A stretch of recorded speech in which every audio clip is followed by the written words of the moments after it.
"I suggest we move closer," HFY said, adjusting the sensitivity on the observation equipment. The vibrant orange star pulsed ominously in the view screen, its surface a churning maelstrom of plasma and radiation. "These readings cannot possibly be correct." First Officer Vex chittered nervously, triple eyelids blinking in rapid succession. "The radiation levels exceed our safety protocols by 700%. Any closer and our shielding will be compromised." "Yet these creatures are exposing their bare epidermis to it," HFY countered, mandibles clicking in scientific excitement. "I must understand how." The Lyridian science vessel Eternal Inquiry slipped silently through the outer atmosphere of the third planet, its cloaking field bending light and radiation around its crystalline hull. Below, scattered across a sprawling complex of structures built impossibly close to the shoreline of a mineral-rich sea, hundreds of the Bictal aliens lounged on synthetic platforms. "Magnification increase, Sector 7," HFY ordered. The view screen shimmered and focused on a particularly dense collection of the creatures. They reclined on colorful rectangular platforms, their bodies covered by only the thinnest of materials, many areas of skin completely exposed to the deadly stellar bombardment. Junior researcher Nixel gasped, her respiratory sacs inflating with shock. They appear to be applying some kind of substance to their external membranes, perhaps a protective coating.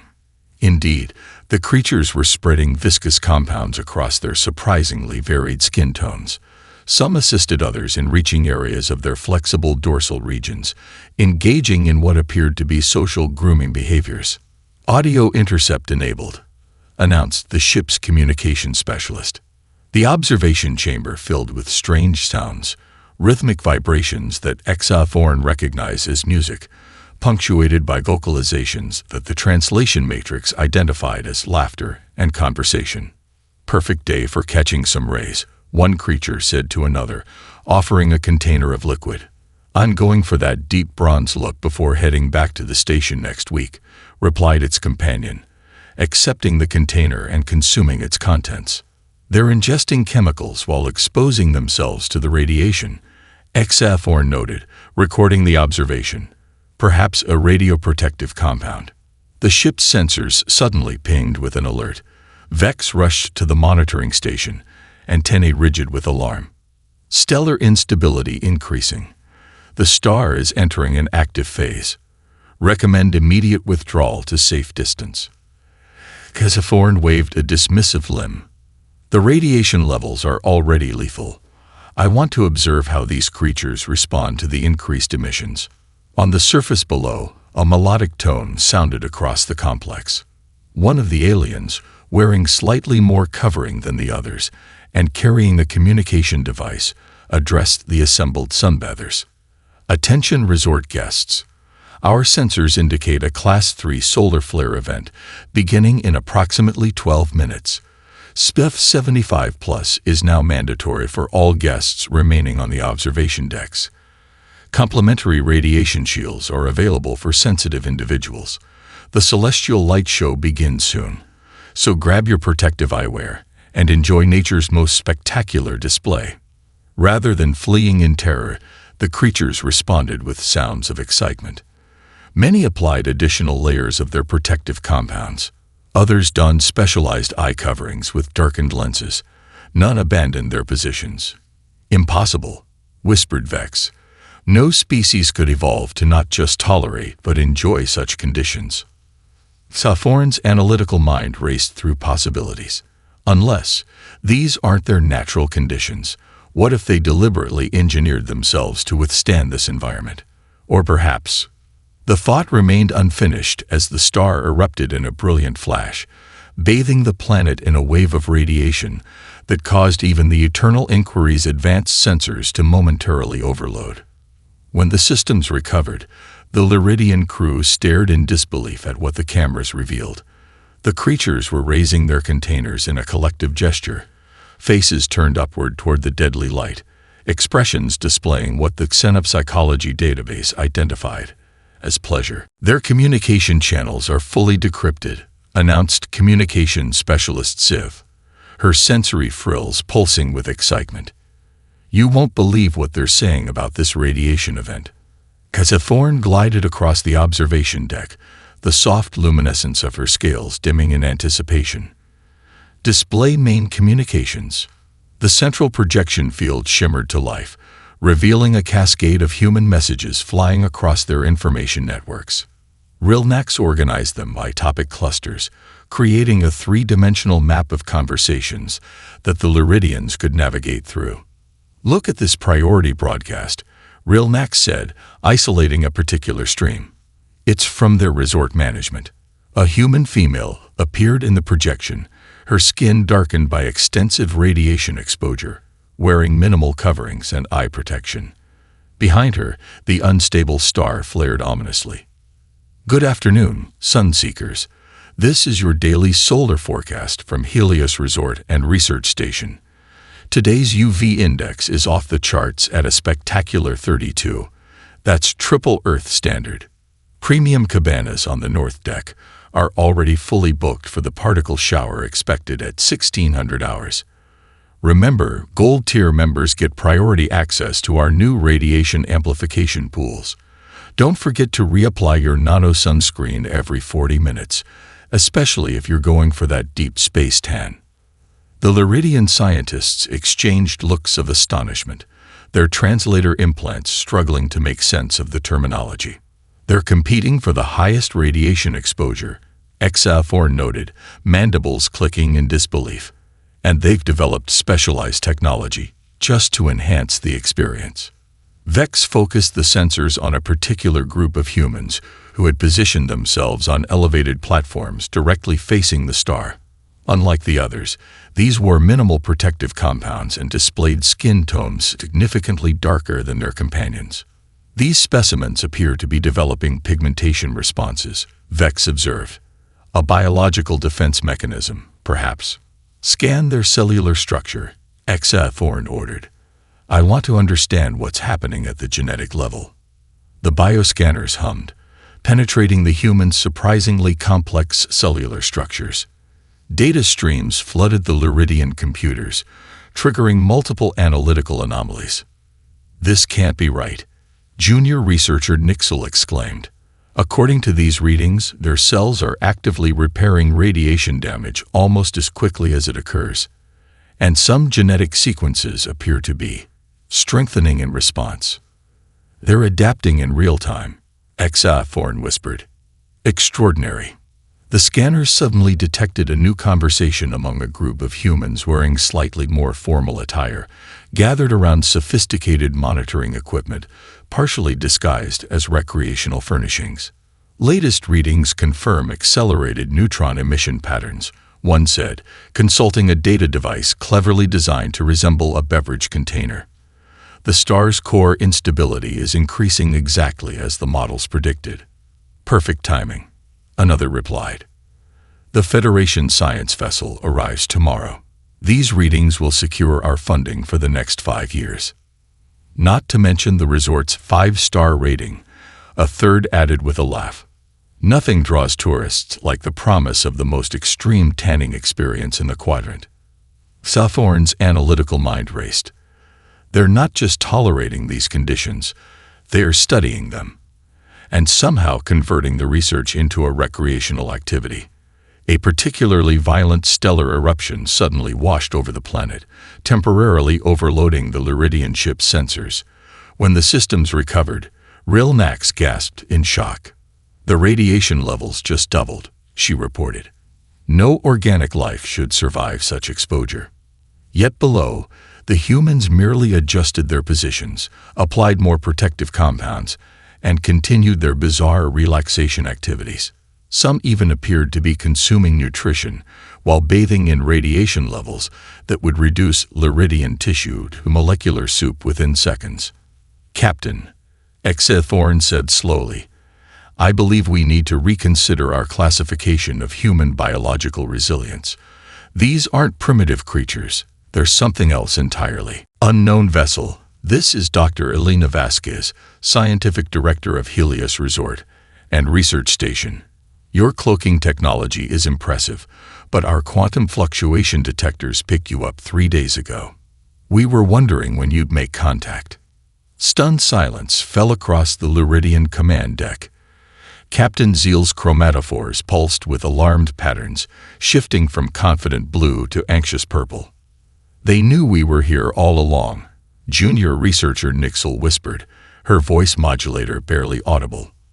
"How is that possible? Our cloaking technology is generations beyond anything they should possess." Thorn moved toward the communication array, fascination overriding caution. "Captain, with your permission, I would like to respond." Zeal's inner eyelids narrowed. The High Council prohibited first contact scenarios without prior authorization, especially with pre-warp civilizations. "With respect, Captain," Thorn countered. "A pre-warp civilization should not be able to detect our presence, let alone casually invite us to a radiation viewing party." The human's voice came through again, accompanied by the strange sound Luridian synopsychologists had recently identified as human laughter. "Look, I understand first contact protocols can be tricky. If it helps, this isn't our first encounter with non-Earth species. We've got 3 Centaurian researchers on staff and a Proximan cultural exchange student interning in our particle physics department. Your species is new to us, though. Interesting bioluminescent properties from what we can see through our scopes." Captain Zeal's coloration shifted to shocked white. "They can see us clearly enough to identify our bioluminescence. Impossible. The radiation surge must have affected our cloaking field more severely than we realized," suggested First Officer Vex, attempting to rationalize the impossible situation. Dr. Vasquez continued, her tone casual and welcoming. "Tomorrow's stellar event is quite special. The star will eject a significant quantity of exotic particles we've been waiting months to study. We've got observation platforms with specialized shielding that should be compatible with your biology, based on your ship's emission spectrum. No pressure, but scientific collaboration opportunities like this don't happen every day." Thorn could contain her scientific curiosity no longer. "Captain, request permission to accept their invitation. The research potential is unprecedented." Before Captain Zeal could respond, the ship's stellar physics officer burst onto the command deck, sensory appendages flaring with alarm. "Captain, the star's core is destabilizing at an exponential rate. Our models were drastically incorrect. Catastrophic collapse could begin within hours, not days." Zeal turned to the communications array. "We must warn them." Ethical protocols demanded. Thorn activated the transmitter. "Dr. Vasquez, our stellar measurements indicate imminent core collapse. Your facility is in grave danger." There was a brief pause before the human responded, her voice still remarkably calm. "Yes, we're tracking the acceleration in neutron production. Our models predicted this phase shift might occur. That's why we've deployed the chromosphere stabilization array early. It should give us another 72 hours before critical instability. Plenty of time to complete our primary research objectives and evacuate if necessary." "Chromosphere stabilization array," Stellar Officer Mivlak repeated in disbelief. "That's theoretical technology. No civilization has successfully manipulated stellar dynamics at that scale." A new human voice joined the transmission. "This is Chief Engineer Patul. We'd be happy to share our stabilization specifications with your science team. In fact, we're detecting some interesting fluctuations in your ship's radiation shielding that our technology might help address. The latest flare seems to have compromised your port quadrant protection by about 23%. Captain Zeal looked at Thorn, mandibles slack with astonishment. "They're offering us technical assistance. What exactly have we discovered here?" The Luridian delegation stepped cautiously from their shuttle, environmental suits fully sealed against the radiation levels that their instruments still insisted were lethal.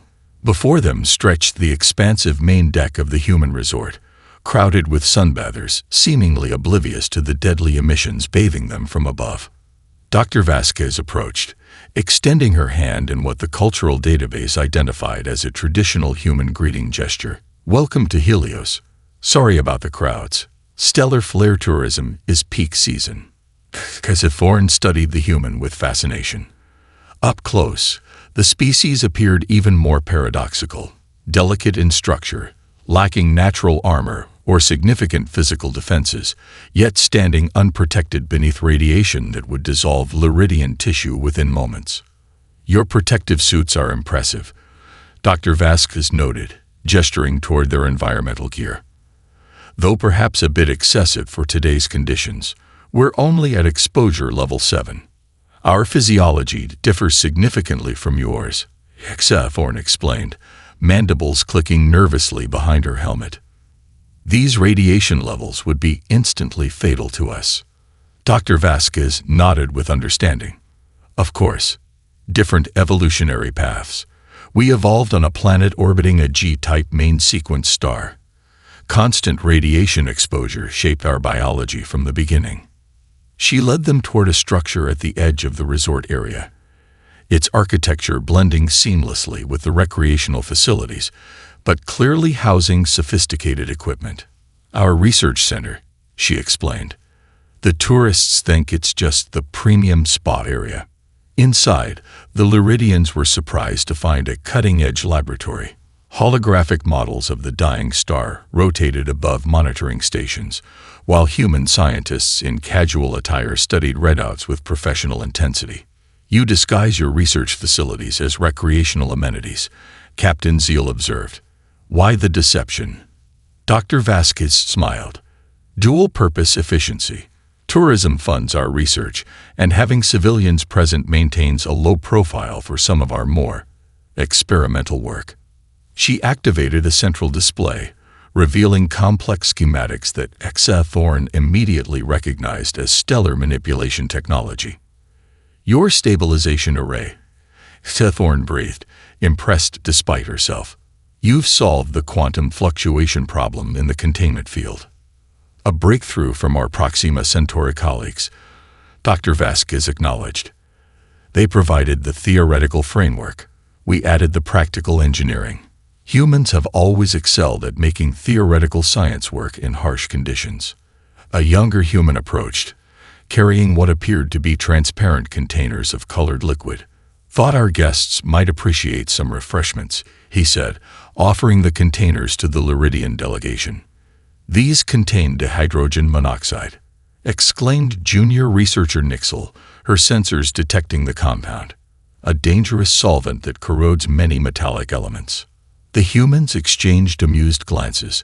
We call it water, Dr. Vasquez explained gently. It's essential to our biology. We're largely composed of it. The revelation sent ripples of shock through the Lyridian team.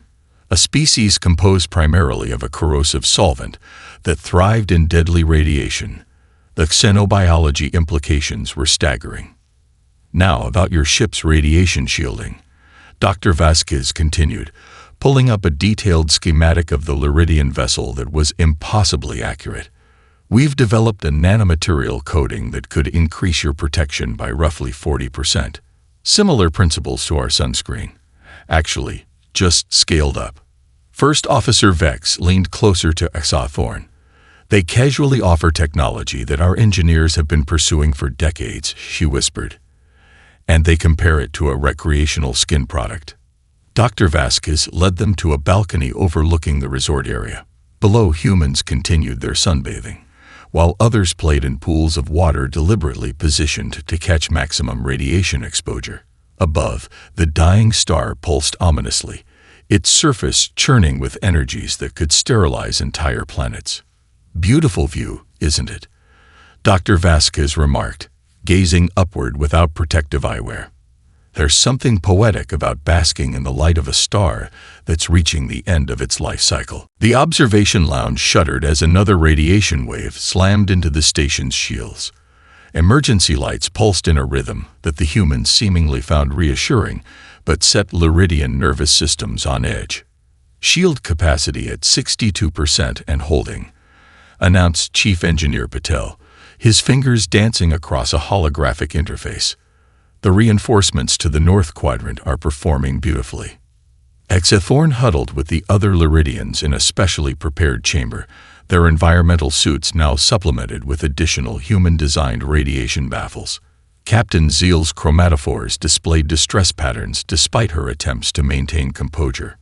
Your vessel's primary containment field has collapsed, Dr. Vasquez informed them, studying a display showing the Lyridian ship in orbit. Secondary systems are preventing catastrophic failure, but you won't be leaving anytime soon. We're stranded, Vex whispered, her translator barely capturing the tremor in her voice modulation. Dr. Vasquez tapped her communication device.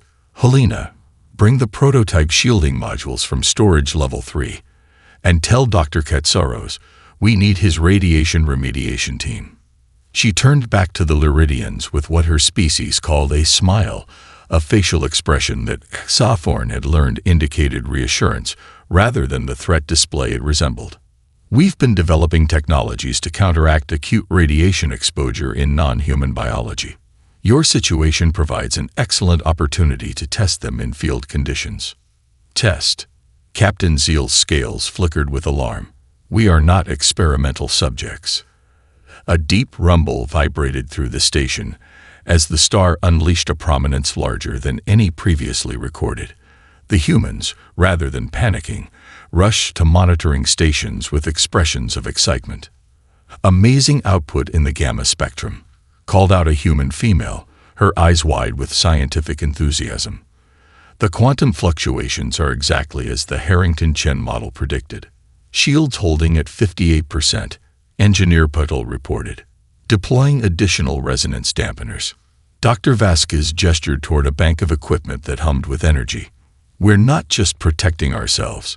We're harvesting the radiation, converting it to usable energy, and collecting exotic particles formed only in these precise stellar conditions. Another human entered, pushing a cart loaded with equipment. Radiation remediation team reporting.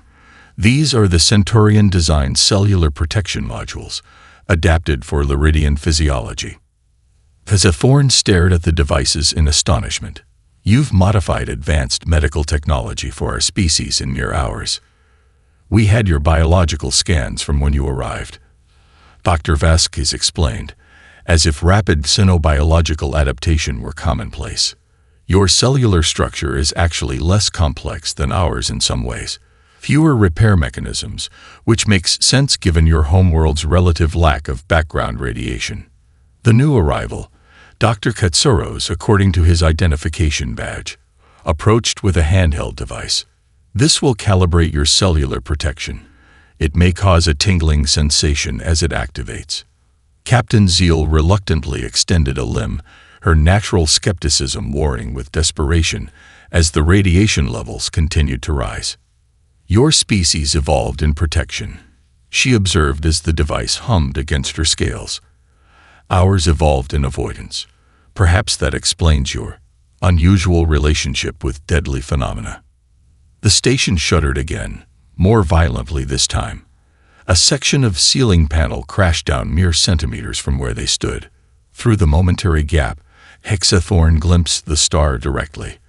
A raging inferno of plasma that should have induced terror, but instead filled her with unexpected awe. Exactly, Dr. Vasquez exclaimed, seemingly oblivious to the near miss. Earth species evolved under constant radiation stress. What doesn't kill us literally makes us stronger. Cellular damage triggers repair mechanisms that ultimately strengthen the organism. She paused, checking a reading on her personal device. Speaking of which, breakthrough in the stellar core imminent.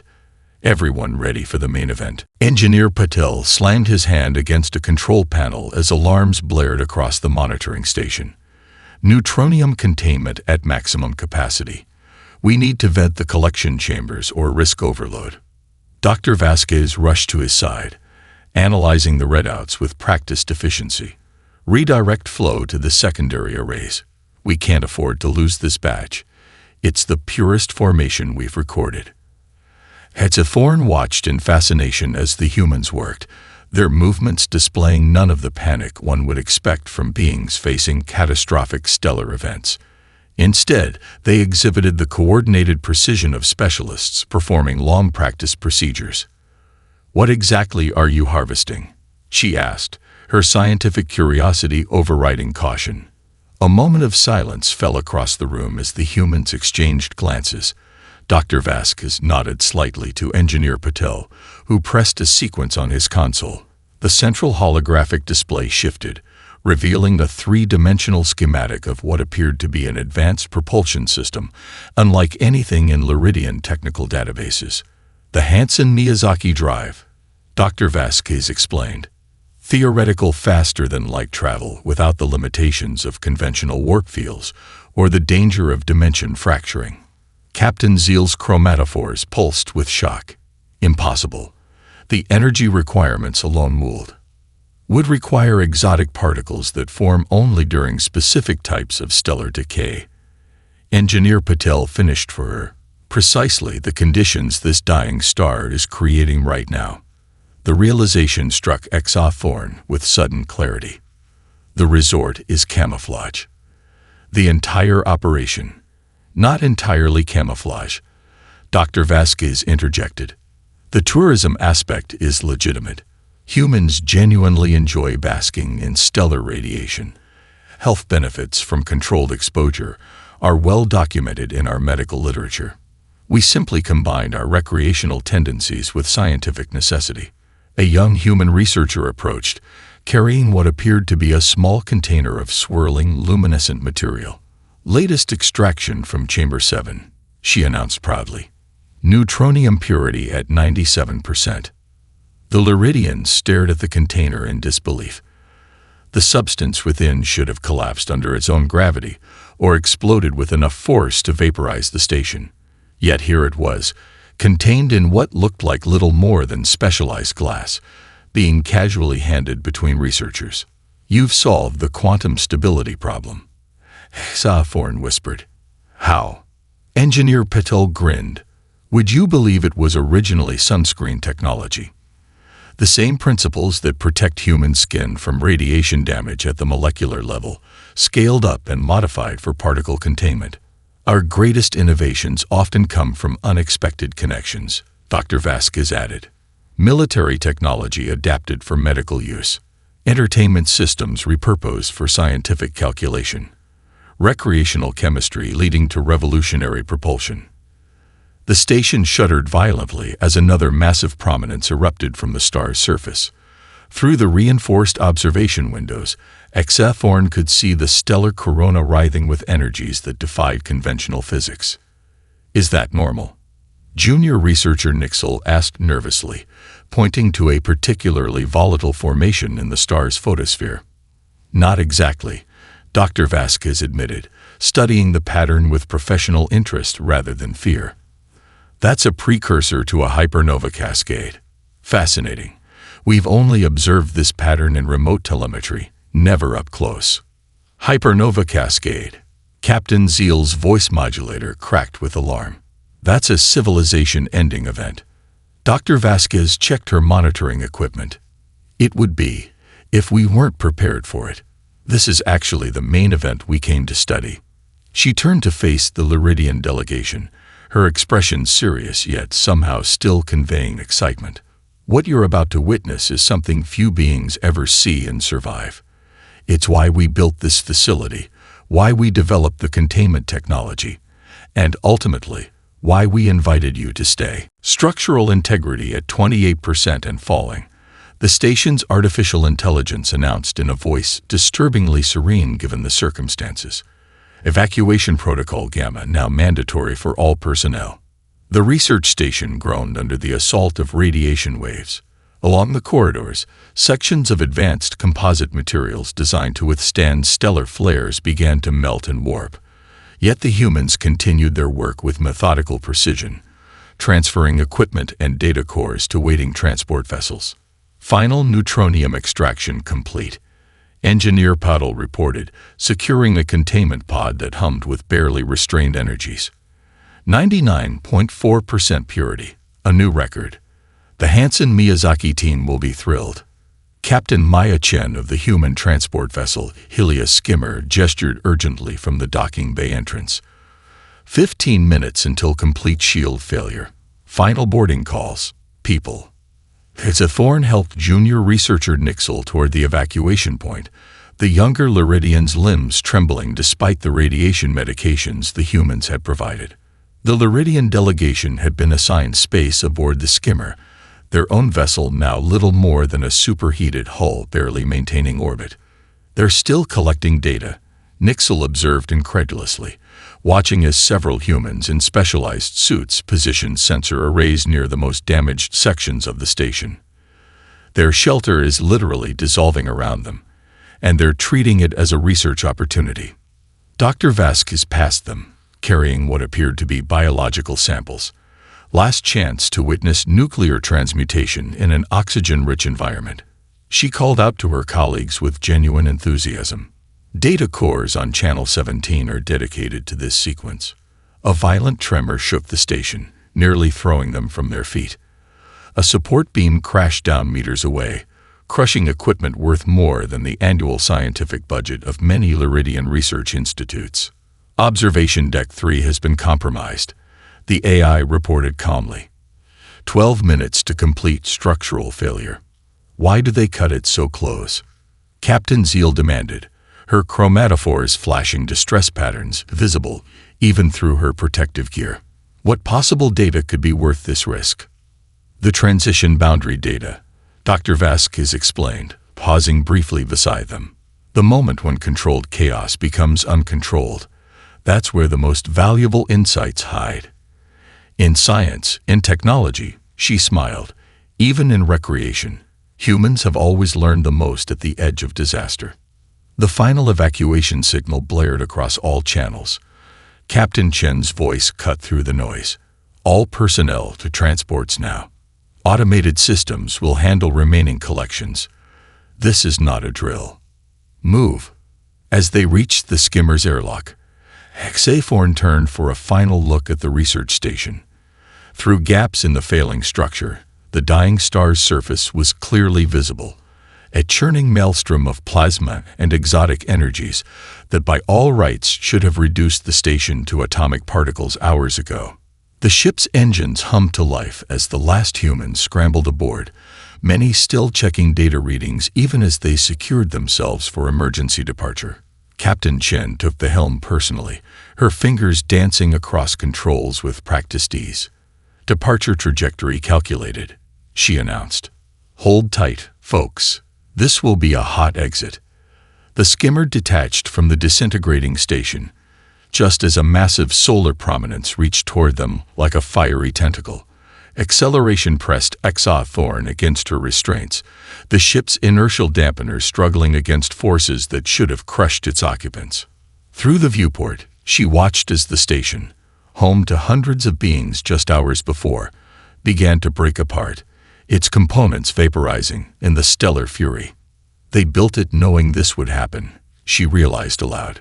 Constructed an entire complex designed to be sacrificed to their curiosity. The central chamber of the Luridian Science Council fell silent as the holographic presentation concluded. The final image, humans establishing a new research station around an even more unstable star, hung in the air, a testament to what many counselors still considered incomprehensible recklessness. High Counselor Vexmora, her scales now bearing the distinguished patterns of senior leadership, leaned forward. "Xenobiologist Hexathorn, your recommendation to establish formal diplomatic relations with these humans is most unusual. They appear to be danger-seeking to the point of genetic defect." As Thorn gestured to the data crystals containing the research gathered during their unexpected visit to Helios Station. "With respect, High Counselor, what appears as recklessness is actually calculated risk assessment. The humans have provided us with stellar containment technology that our own scientists estimate would have taken us centuries to develop independently. Because they evolved on a radiation-bathed planet," interjected Counselor Ziv, "and survived by adapting rather than avoiding. A fascinating evolutionary path, but hardly evidence of superior reasoning." "Perhaps not superior," Hexathorn conceded, "but uniquely valuable. Consider their approach to the neutronium extraction. While we focused on creating perfect shielding to avoid all contact with the phenomenon, They developed methods to safely interact with it. Both approaches have merit, but only one yielded practical results. The council chamber's displays shifted to show the prototype Lyridian vessel, now equipped with human-designed radiation baffles, technology that had allowed exploration of previously inaccessible stellar regions. There is also the matter of their Hansen Miyazaki drive. HFY continued. Initial testing confirms their faster-than-light theoretical framework is sound. If successfully implemented, it would revolutionize interstellar travel without the dimensional instabilities our current methods produce. A junior counselor raised a hesitant appendage. But their cultural practices, sunbathing under deadly radiation for pleasure, deliberately establishing colonies near unstable stars, these behaviors suggest fundamental psychological incompatibility with Lyridian society. HFY activated her final presentation sequence. The holographic display showed a Lyridian cultural exchange delegation being welcomed at a human education facility. Young humans gathered around their visitors, their natural curiosity evident as they asked questions and examined the Lyridians' bioluminescent patterns with delighted wonder rather than fear. They call this compatibility through complementary differentiation, HFY explained. Their philosophers suggest that species with fundamentally different approaches to the universe can achieve more together than either could alone. The image shifted to show a hybrid research vessel, its design incorporating both human and Lyridian elements. This joint stellar research craft launches next cycle. Humans provide the close approach radiation expertise, while we contribute the long-range sensor technology that keeps our researchers at safe distances. High Counselor Vexmora's chromatophores pulsed with thoughtful patterns. And you believe this collaboration benefits us equally. I believe it benefits us existentially, HFY replied. Consider the human's first message after formal introductions were complete. She activated the audio recording, and a human voice filled the chamber. The universe contains phenomena too dangerous for any single approach to fully understand. Some must observe from a distance to see the patterns. Others must dance in the fire to feel the heat. Together, we might actually comprehend the whole. The Science Council chambers remained silent for several moments after the recording ended.